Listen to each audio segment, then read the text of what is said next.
আল্লাহ যাকে মাফ করতে চাইবেন তাকে একটা পর্দার আড়ালে নিয়ে যাবেন, জিজ্ঞেস করুন, এই বান্দা এইসব কাজ করছো? এখন আল্লাহ জিজ্ঞেস করতেছেন, সে তো ভয়তে অস্থির হয়ে যাবে, কেন্দ্রে পাগল হয়ে যাবে, আল্লাহ করে ফেলছি, আবার মাফ করে দাও। আল্লাহ পাক তার জবানে সমস্ত পাপের কথা শুনে সে যখন অনুতপ্ত হয়ে কাঁদতে থাকবে, আল্লাহ বলবেন, যা মাফ করে দিলাম, জান্নাতে চলে যা। এইটা হচ্ছে হিসাবে ইয়াসির। আল্লাহুম্মা হাসিবনি হিসাবান ইয়াসিরা। কাবা শরীফ মানুষ যখন তাওয়াফ করে, এই তাওয়াফের ষষ্ঠ তাওয়াফে একটা দোয়া আছে।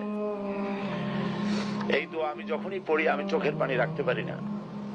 ষষ্ঠ চক্কর একটি দোয়া আছে, দোয়াটা হচ্ছে,